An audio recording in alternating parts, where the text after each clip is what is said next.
When you reach for the stars, you may not quite get one, but you won't come up with a handful of mud either. Make it simple. Make it memorable.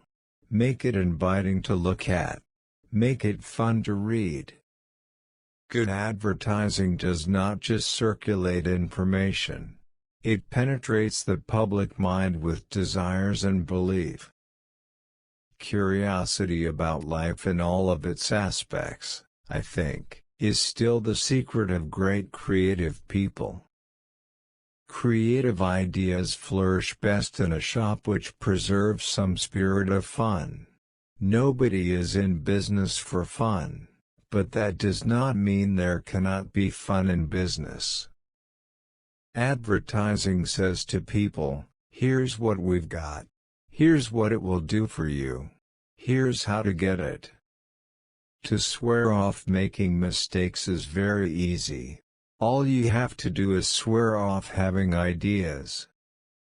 Regardless of the moral issue, dishonesty in advertising has proved very unprofitable. I am one who believes that one of the greatest dangers of advertising is not that of misleading people, but that of boring them to death. If you can't turn yourself into your customer, you probably shouldn't be in the ad writing business at all. I have learned to respect ideas, wherever they come from. Often they come from clients. Account executives often have big creative ideas, regardless of what some writers think.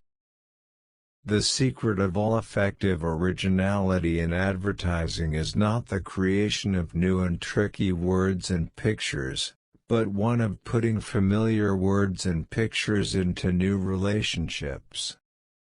Anyone who thinks that people can be fooled or pushed around has an inaccurate and pretty low estimate of people, and he won't do very well in advertising. The sole purpose of business is service.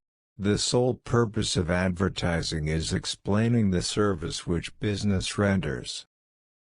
Fun without sell gets nowhere, but sell without fun tends to become obnoxious.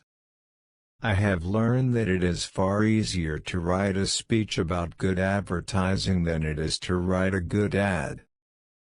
I have learned that you can't have good advertising without a good client, that you can keep a good client without good advertising, and no client will ever buy better advertising than he understands or has an appetite for.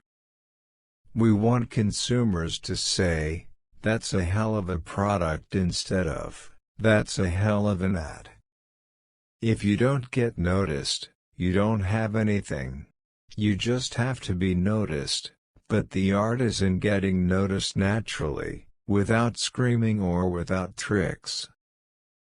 The secret of all effective advertising is not the creation of new and tricky words and pictures, but one of putting familiar words and pictures into new relationships.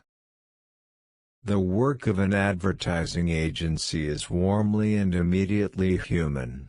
It deals with human needs, wants, dreams and hopes. Its product cannot be turned out on an assembly line.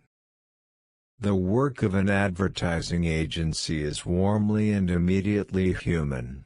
It deals with human needs, wants, dreams and hopes. Its product cannot be turned out on an assembly line. I have learned that trying to guess what the boss or the client wants is the most debilitating of all influences in the creation of good advertising. The greatest thing to be achieved in advertising, in my opinion, is believability, and nothing is more believable than the product itself. Advertising is the ability to sense, interpret, to put the very heart-throbs of a business into type, paper and ink. Which one do you like? Comment below. Thank you.